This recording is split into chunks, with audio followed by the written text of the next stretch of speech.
तो अभी हम निकाल रहे हैं, आज हम अभी क्या पढ़ रहे हैं बेसिकली, टॉर्क। ठीक है, फिजिक्स, ब्रेनियक एजुकेशन फिजिक्स। ये कौन सा चैप्टर है? Chapter 5, class 12।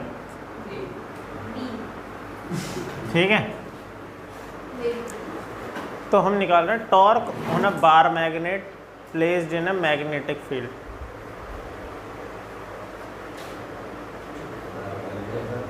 ठीक है, ये torque on a bar magnet placed in magnetic field, magnetic field. ठीक है, तो हमने डाइपोल पे टॉर्क पहले भी पढ़ चुके हैं हम। मैंने क्या बताया, इसका एनालॉजी बिल्कुल सेम चलेगा जैसे इलेक्ट्रिक फील्ड का चल रहा था। ठीक है, कैसे कि हमने एक मैग्नेटिक फील्ड बनाया। कैसे बनाए कि हमने इधर की तरफ रखा नॉर्थ पोल, क्या रखा, और इस साइड हमने रख दिया साउथ पोल। तो इन दोनों के बीच में क्या बन गया, एक मैग्नेटिक फील्ड बना। हमने कहा ये मैग्नेटिक फील्ड की जो स्ट्रेंथ है दैट इज बी। क्या है? B vector. ठीक है, यहाँ पे हमने एक बार मैग्नेट रखी।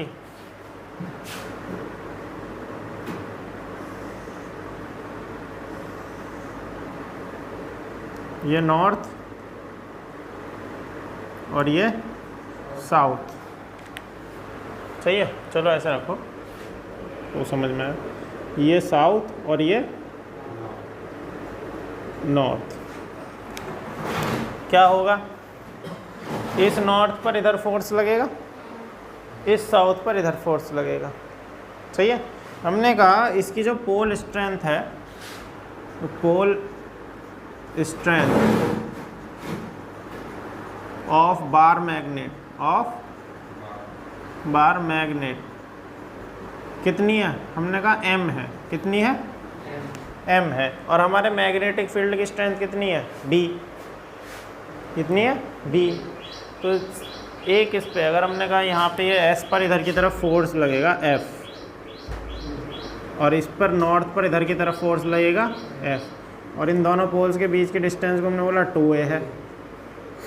ठीक है, तो ये जो फोर्स लगेगा ये कितना लगेगा, तो हमें जो मैग्नेटिक फील्ड स्ट्रेंथ है b, वो हमें क्या बताती है? वो हमें बताती है फोर्स पर यूनिट पोल, यही बताती है ना। तो f वेक्टर कितना हो गया? bm। तो इस इधर जो फोर्स लगा ये भी bm लगा, इधर जो फोर्स लगा ये भी bm लगा। तो 2 इक्वल एंड अपोजिट फोर्स लग रहे हैं, कैंसिल नहीं करेंगे, वो एक लाइन पर नहीं लग रहे, अलग अलग काम कर रहे हैं। समझ में आया? देखो क्या मतलब है, अगर ये एक बॉडी है, ये एक बॉडी है, जिस लाइन पर इधर फोर्स लग रहा है F, उसी लाइन पर इधर भी फोर्स लगे F, तो ये हो जाएगा कैंसिल। लेकिन अगर हम क्या करें, एक F तो लग रहा है यहाँ और एक F लग रहा है यहाँ, तो क्या कैंसिल करेंगे? ये एक टर्निंग इफेक्ट प्रोड्यूस करते हैं। जहाँ दो फोर्सेस के बीच में परपेंडिकुलर डिस्टेंस इंक्लूड हो जाए तो वो फोर्स पे टर्निंग इफेक्ट प्रोड्यूस करेगा। समझ में आया? तो ये टर्न होने लगेगा। और तुम्हें डायरेक्शन क्या बताई थी? डाइपोल, मैग्नेटिक डाइपोल की डायरेक्शन क्या होती है? जब एक ही लाइन पर अलाइन होगा, जब कैंसिल करेंगे। सही है, साउथ से नॉर्थ। यानी अगर हम इसकी डायरेक्शन की बात करें तो ये डायरेक्शन है इसकी, तो मैग्नेटिक फील्ड में रखेंगे तो मैग्नेटिक फील्ड में अलाइन हो जाएगा। इस पर क्या लग रहा है? टॉर्क लग रहा है। तो torque tau is equal to क्या होगा? Force into perpendicular distance. Force कितना लग रहा है? हमने कहा F, और परपेंडिकुलर डिस्टेंस कितनी है? तो परपेंडिकुलर डिस्टेंस देखो, मानो ये एंगल कितना है? थीटा। तो इन दोनों के बीच में परपेंडिकुलर डिस्टेंस यही है ना, भाई ये वाला फोर्स और ये वाला फोर्स परपेंडिकुलर डिस्टेंस क्या वही है, तो ये कितना हो जाएगा 2a साइन थीटा। तो कितना हो जाएगा 2a साइन थीटा। अब tau is equal to F की वैल्यू क्या बी एम, तो हमने लिखा B vector cross 2am sign, और 2am किसकी वैल्यू है, dipole moment, magnetic dipole moment, क्या कैपिटल M। तो ये क्या हो जाएगा tau is equal to B M sine theta. ये तुम्हारा डाइपोल मैग्नेट पे जो टॉर्क है वो सेम उसी की तरह है जैसे इलेक्ट्रिक डाइपोल पे टॉर्क लगता है ना, कितना लगता था वो PE साइन थीटा, इसमें क्या लग रहा है BM साइन थीटा। जैसे अगर इसमें हम टॉर्क निकालेंगे ना, torque tau is equal to, तो टॉर्क इज इक्वल टू हो जाएगा M क्रॉस B। ये क्रॉस वेक्टर है, इस तरह से ये वेक्टर फॉर्मेशन में लिखा है हमने इसको।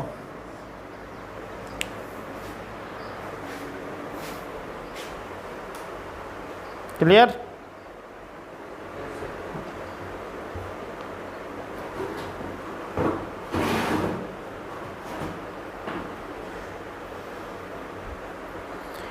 अब पोटेंशियल एनर्जी भी इसकी वही आ जाएगी, क्या आ जाएगी, पोटेंशियल एनर्जी भी वही आएगी। कितनी, तो देखो अगर मान के चलो हमारा ये सर्टेन एंगल पर है और हमें इसको रोटेट करना है अगेंस्ट द मैग्नेटिक फील्ड, देखो इसे बोलते हैं पोटेंशियल एनर्जी। एक चीज़ ध्यान में रखना, मैंने पहले भी तुम लोगों को बताया कि पोटेंशियल एनर्जी जब हम पढ़ते हैं, एनर्जी और वर्क दोनों सेम चीज़ें हैं, दोनों में बहुत ज़्यादा डिफरेंस नहीं है। डिफरेंस तो है बट बहुत ज़्यादा डिफरेंस नहीं है, इसीलिए दोनों की जो यूनिट है वो भी सेम है। तो एनर्जी बॉडी में जब डेवलप होती है जब आप उस बॉडी पर वर्क करो, समझ में आया? तो हमें यहाँ potential energy of magnetic dipole निकालना है अगर, तो इसका मतलब क्या है कि हम अगेंस्ट द फील्ड वर्क करें, और जब किसी सर्टेन फोर्स के अगेंस्ट तुम वर्क करते हो तो बॉडी में पोटेंशियल एनर्जी स्टोर हो जाती है। कैसे? मानो ये डाइपोल है और ये जो मैग्नेटिक फील्ड है ये इस डाइपोल को इस तरह से रोटेट कर रहा है। हम अगर एक्सटर्नल वर्क लगा के इसे वापस इस तरह से रोटेट करें तो इसमें एक एनर्जी स्टोर होगी। ये बिल्कुल उस चाबी की तरह है जैसे कि बच्चों की गाड़ी में वो स्प्रिंग में हम चाबी नहीं भरते हैं, ऐसे। तो हम अगेंस्ट द स्प्रिंग का जो वो है क्या बोलते हैं उसको, रिस्टोरेशन टॉर्क जो हमें मिलता है स्प्रिंग की वजह से, और उस पर वर्क कर रहे हैं। पहले हमने वर्क किया, बाद में सिस्टम हमें उस एनर्जी को दे देता है। तो जो वर्क हमने किया वही एनर्जी तो स्टोर है स्प्रिंग के अंदर, वो अपने तरफ से थोड़ी ना जनरेट कर रहा है कुछ, यही होता है। तो सेम उसी तरह का प्रोसेस समझ लो। तो अगर हम यहाँ कहें कि पोटेंशियल एनर्जी कितनी होगी तो हम यहाँ निकालेंगे वर्क डन हमने कितना किया। तो वर्क डन क्या होता है, फोर्स इनटू डिस्प्लेसमेंट। अब यहाँ हम इसे रोटेट कर रहे हैं, रोटेट में फोर्स क्या मतलब है, टॉर्क। तो माना हमने इसको बहुत स्मॉल एंगल पे टर्न कर दिया, हमने कहा इसको हमने डी थीटा एंगल पे घुमा दिया। यहाँ से कहाँ घुमा दिया, डी थीटा एंगल पे घुमाया इसको। Let us suppose that we rotate the dipole या magnetic bar magnetic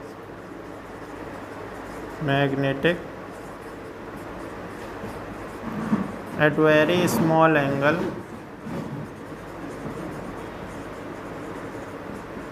d theta, सही है, d theta against the magnetic field, against the magnetic field. जिस डायरेक्शन में मैग्नेटिक फील्ड उसको रोटेट कर रहा है उसके अगेंस्ट हम रोटेट कर रहे हैं। तो हमें क्या करना पड़ रहा है, वर्क करना पड़ रहा है। यही वर्क एनर्जी के फॉर्म में स्टोर होता है, इसी को बोलते हैं पोटेंशियल एनर्जी। तो वर्क डन का फॉर्मूला देखो, तो W इज इक्वल टू होता है भैया फोर्स इनटू डिस्प्लेसमेंट, यही होता है। अब यहाँ फोर्स की जगह बेसिकली क्या आ जाएगा, टॉर्क। तो हम लिख लेगा, हमने कहा स्मॉल एंगल घुमाने में वर्क भी कैसा होगा, स्मॉल। तो हमने लिखा डी डब्ल्यू वर्क होगा, D W is equal to force कितना है, हमने कहा टाउ, कितना है टाउ, और टाउ का लेंगे P B M sine theta, वो हम बाद में रखेंगे, पर हमने लिखा टाउ फोर्स लगाया। डिस्प्लेसमेंट कितना दिया, हमने कहा small displacement D theta, D theta, तो हमने ये वर्क डन किया। तो स्मॉल एंगल डी थीटा घुमाने के लिए ये हमारा वर्क डन था। तो अगर हम इसे θ1 एंगल से θ2 एंगल तक घुमा रहे हैं, माना कि θ1 पहला एंगल था जहाँ ये रखा हुआ था, हम इसे θ2 एंगल तक घुमा रहे हैं फाइनल एंगल, तो कितना वर्क करेंगे। तो हमारे पास स्मॉल की तो इक्वेशन आ गई, इसको इंटीग्रेट कर दो, कहाँ से कहाँ तक, θ1 से θ2 तक। तो 4 या 2 rotate the dipole from θ1 to θ2, तो कितना नेटवर्क में कितना में हो जाएगा हमारा, W is equal to torque की वैल्यू कितनी है, बी एम साइन थीटा। तो देखो ये इंटीग्रेशन हो जाएगा कहाँ से, θ1 से θ2, क्या होगा, B M sine theta into D theta, यही होगा। तो हमने टॉर्क की वैल्यू रख दी है यहाँ पे, ओके। तो बी एम तो कांस्टेंट है, बाहर आ जाएगा, तो ये आ जाएगा W is equal to B M, तो हमारा आ गया बाहर, और इंटीग्रेशन में क्या रहा, θ1 से θ2 sine theta D theta, sine theta का इंटीग्रेशन होता है माइनस कॉस थीटा, तो ये हो जाएगा B M minus cos theta, θ1 to θ2। तो W इज इक्वल टू क्या लिखें, minus B M cos θ2 minus cos θ1, और यही जो वर्क डन है यही पोटेंशियल एनर्जी की फॉर्म में स्टोर हो जाएगा। इसे U से भी डिनोट आप कर सकते हो। This is the potential energy stored in a magnetic dipole placed in magnetic field, ठीक है, ये होता है।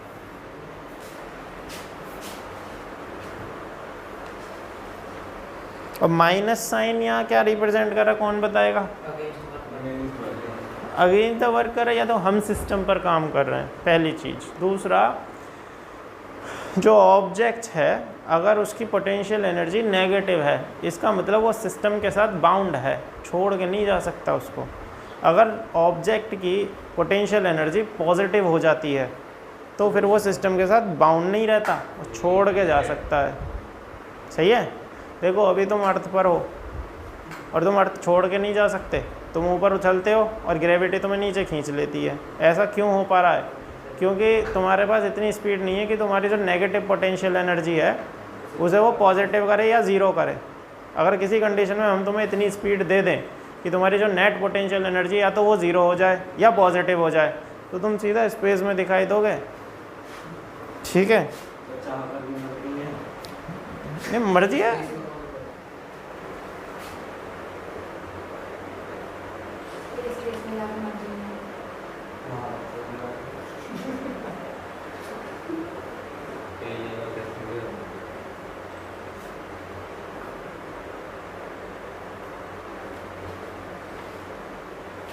एक और चीज़ है magnetism and Gauss law.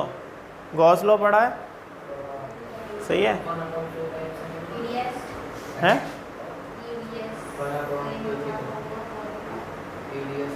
EDS cos theta जो होता है वो होता है magnetic electric flux,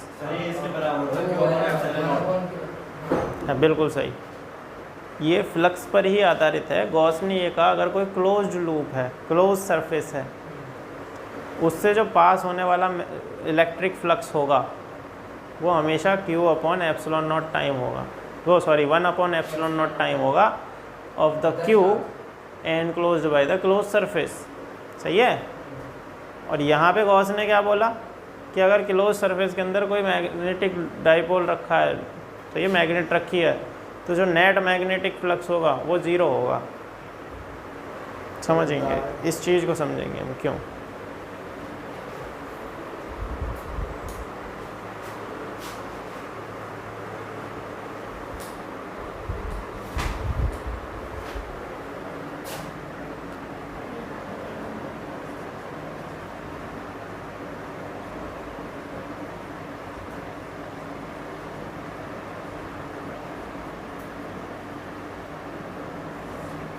Gauss law of magnetism क्या है? सबसे पहले इलेक्ट्रिसिटी वाला समझो। उसमें उसने कहा था कि अगर एक क्लोज सरफेस है और इसके अंदर हमने क्यू चार्ज रख दिया, मान के चलो हमने पॉजिटिव चार्ज रखा, तो इससे लाइनें बाहर की तरफ जाएंगी। तो जितनी लाइन जितने सरफेस को कट करके जाते हैं उसे ही तो फ्लक्स बोलते हैं। तो यहाँ पे इलेक्ट्रिक फील्ड लाइन कट करके जा रही हैं, तो हम इसे क्या बोलेंगे? Electric flux. तो उसने कहा जो इलेक्ट्रिक फ्लक्स होगा यानी फाई ई क्या क्या होता है? E vector dot D S, वो होगा हमेशा 1/ε0 टाइम ऑफ द चार्ज। तो अंदर चार्ज है enclose by the close loop, तो अंदर कितना चार्ज है? Q, तो हम Q, अगर यहाँ 2Q हो जाता तो हम यहाँ 2Q कर देते। ठीक है, ओके। मैग्नेटिज्म के केस में क्या है? मैग्नेटिज्म के केस की अगर हम बात करें तो गॉस ने ये बोला कि अगर एक क्लोज्ड लूप के अंदर कोई मैग्नेट रखी हुई है, क्लोज्ड लूप के अंदर कोई, तो मैग्नेट से क्या निकलती है? मैग्नेटिक फील्ड लाइंस, यही निकलती है ना। तो मैग्नेटिक फील्ड लाइन जितने एरिया को कट करके जाएंगे उसे मैग्नेटिक फ्लक्स बोलते हैं। सबसे पहले तुम मैग्नेटिक फ्लक्स को समझ लो। मैग्नेटिक फ्लक्स इसको डिनोट करते हैं किससे? फाई बी से। किससे? ये क्या होता है? Number of magnetic field line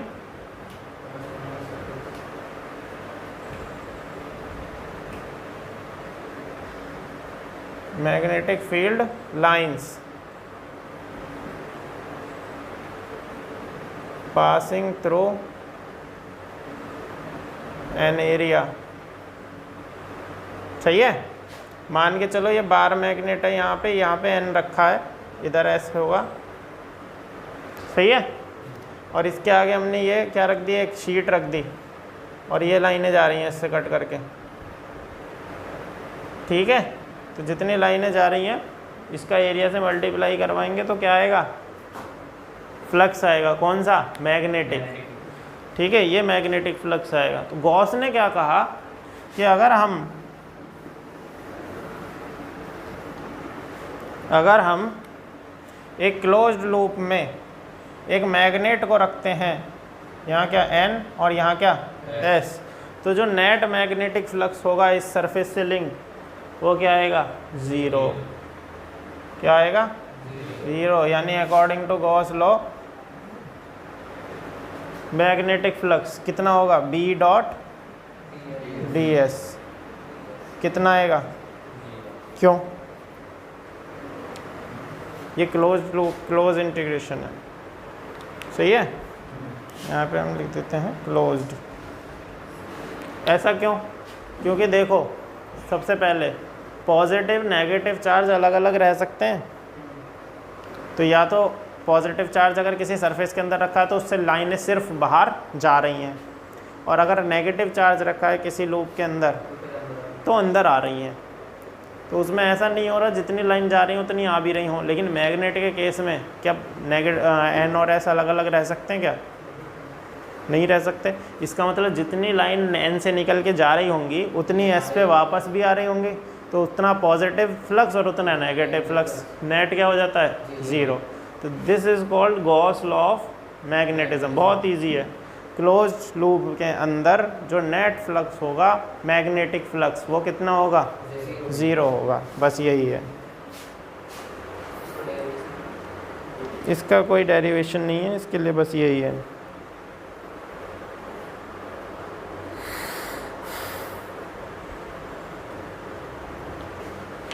earth magnetism आपके शायद अब सिलेबस का हिस्सा है नहीं, वैसे अच्छी चीज़ है अर्थ मैग्नेटिज्म। ठीक है,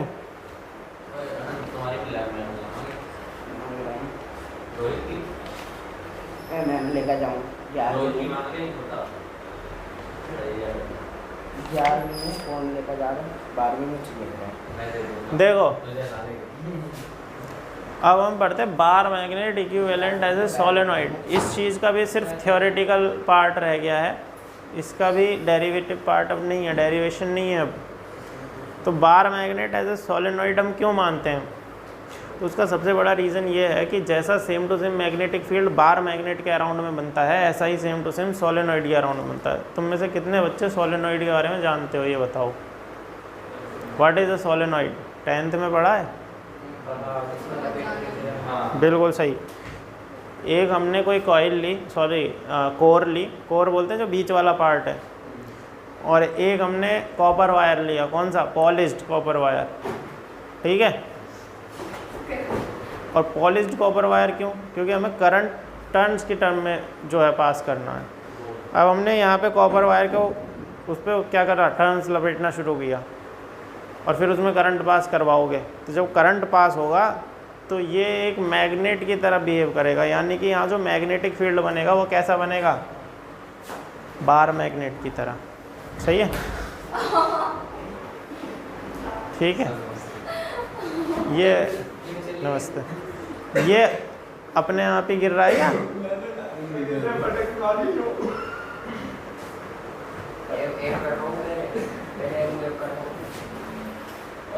सही है।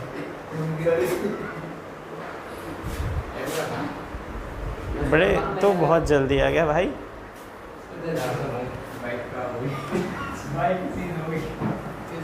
तेरी बाइक ही खराब होगी या स्विमिंग पूल चला गया तो?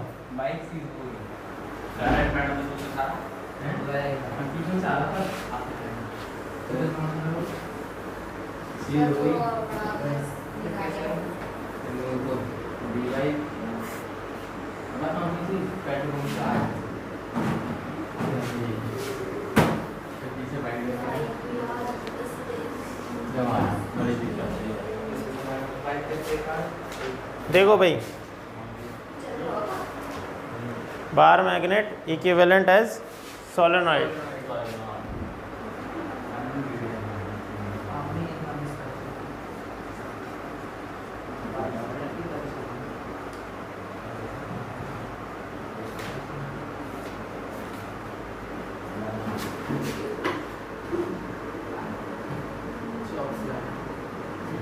सोलेनॉइड तो तुम पीछे भी पढ़ चुके हो, हम 10th की बात कर रहे हैं, तुमने यहाँ भी 12th में पढ़ा है सोलेनॉइड, ठीक है। देखो सबसे पहले बार मैग्नेट, ये इसमें सिर्फ थ्योरेटिकल पार्ट रहेगा। पहले एक डेरिवेशन था जिसमें हम आपने एक्सियल लाइन पे इलेक्ट्रिक फील्ड निकाला था, एक सॉरी मैग्नेटिक फील्ड, एक करंट लूप था, उसके एक्सियल लाइन पे मैग्नेटिक फील्ड निकालते हैं ना। सेम ऐसे ही अगर हम इसमें भी देखें सोलेनॉइड में तो उतना ही निकलता था, तो ये उसी की तरह है, ठीक है। तो देखो सबसे पहले हम बार मैग्नेट को देखते हैं। तो ये हमारी एक बार मैग्नेट है, this is north pole, this is south pole. तो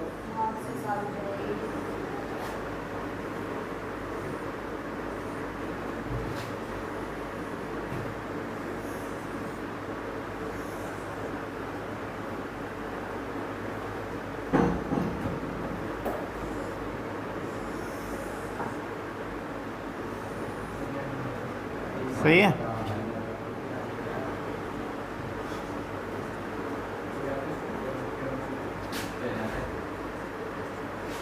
ये हमारा जो फील्ड बन रहा है किसकी वजह से बन रहा है? बार मैग्नेट की वजह से।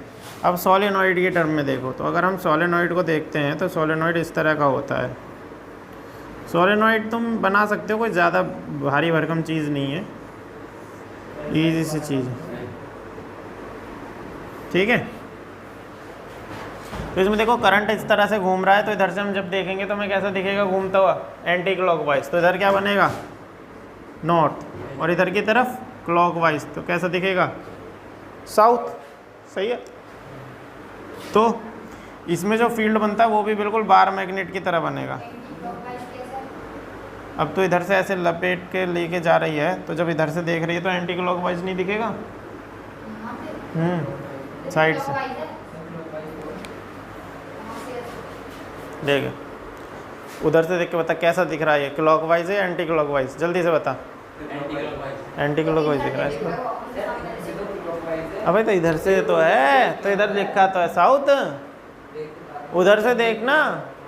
हाँ, एक साइड क्लॉकवाइज दिखेगा, एक साइड नॉर्थ एंटी क्लॉकवाइज दिखेगा।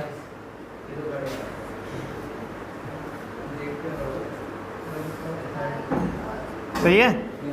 तो इस तरह की फील्ड लाइन इसमें डेवलप होती हैं। तो इनसाइड द मैग्नेट साउथ से नॉर्थ ही जा रही हैं और बाहर इस तरह से। सही है। तो ये फील्ड लाइन इसकी बनती है। तो सेम जैसे बार मैग्नेट में बन रही हैं सेम ही इसमें बनती हैं। तो इसीलिए हम बोलते हैं कि जो सोलेनॉइड है, सॉरी बार मैग्नेट जो है वो सोलेनॉइड जैसा है। अब इसको ये कहने का मतलब एक नहीं है। दूसरी चीज़ समझो, मैंने तुम्हें बताया था ना कि हमने एक प्रॉपर्टी पढ़ी थी मैग्नेट के अंदर कि जितनी बार भी तोड़ो हमेशा दो पोल मिलेंगे। सही है। ऐसा क्यों होता है? तो अगर हम इसे एज ए सोलेनॉइड के नज़रिए से देखें तो तुम ये मानो कि मान के चलो हमने इस सोलेनॉइड को बीच से काट दिया यहाँ से, तो भी हमारे पास यहाँ पे इतने टर्न तो हैं ही ये वाले, है ना।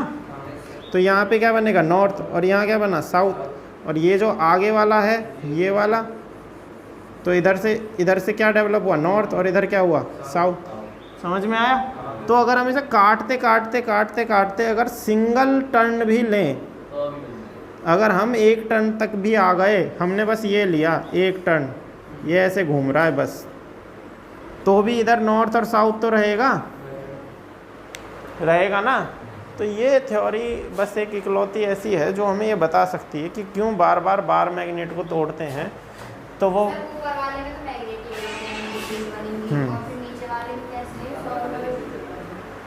ये सोलेनॉइड का मैग्नेटिक फील्ड है। बार मैग्नेट जैसे ही तो बनाता है। ठीक है, समझ में आ रहा है? ठीक है, सही है।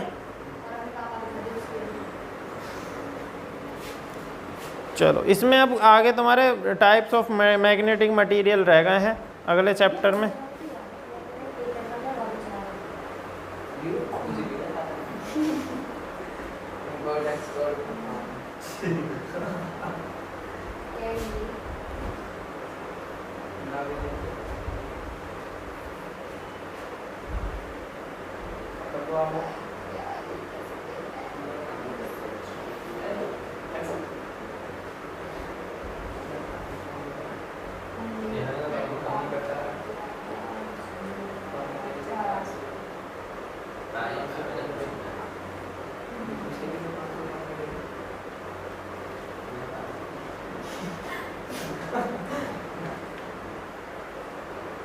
चलो ये ऐसा करते हैं, डाई और पैरा मैग्नेट वाला कल करवाते हैं, थोड़ा लंबा हो जाएगा। आज के लिए काफ़ी है। ठीक है, तो आज के लिए इतना ही।